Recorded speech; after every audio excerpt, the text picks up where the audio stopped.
Assalamualaikum warahmatullahi wabarakatuh. Halo Sobat Belajar, selamat datang di Lanjut Belajar. Tempatnya kita belajar bahasa Indonesia dengan cara yang seru dan mudah dipahami. Di sini, kita akan mengupas materi-materi menarik dari yang dasar sampai yang mendalam, supaya belajar bahasa Indonesia jadi lebih menyenangkan. Yuk kita mulai pelajarannya hari ini. Dalam pembahasan kita kali ini, kita akan membahas tentang mencari informasi dari ensiklopedia. Kalian tahu apa itu ensiklopedia? Ensiklopedia merupakan sumber informasi yang sangat berharga dan tergolong sebagai buku referensi. Setiap informasi dalam ensiklopedia dikelompokkan ke dalam entry atau tema yang disusun secara sistematis.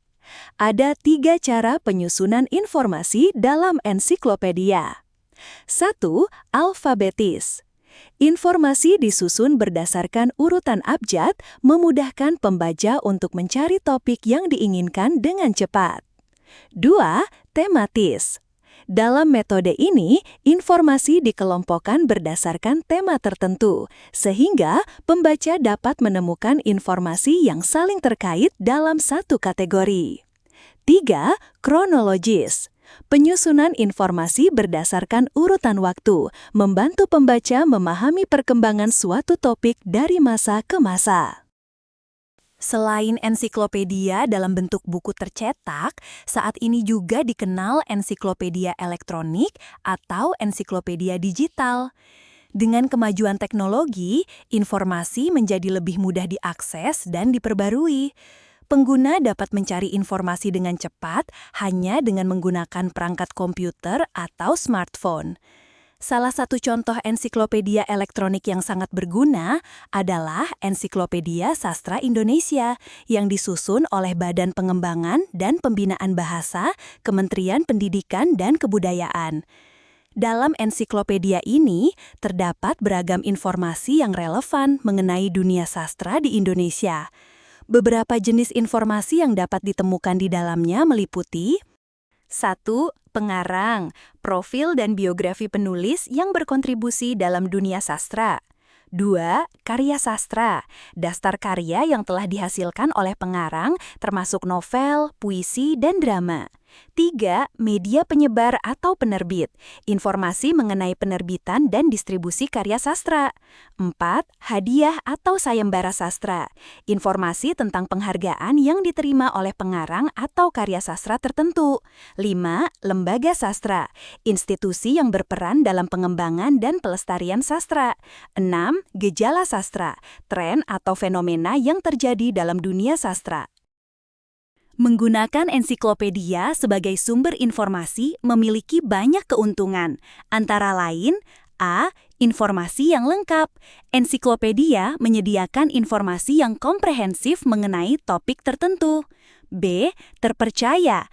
Informasi dalam ensiklopedia biasanya telah melalui proses penelitian dan verifikasi, sehingga lebih dapat diandalkan dibandingkan sumber informasi lainnya.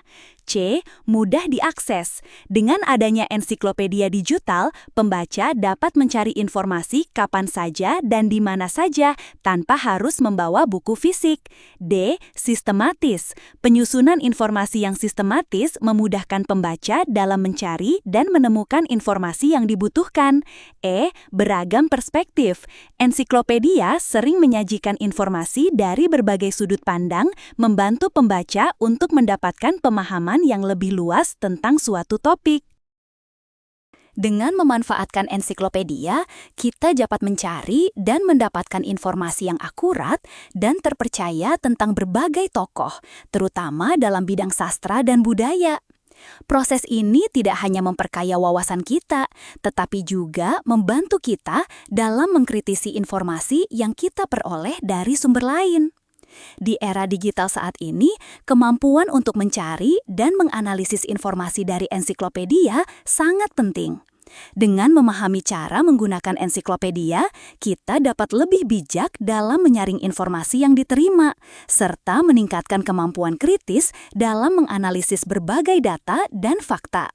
Dengan memahami cara menggunakan ensiklopedia, kita dapat lebih bijak dalam menyaring informasi yang diterima, serta meningkatkan kemampuan kritis dalam menganalisis berbagai data dan fakta.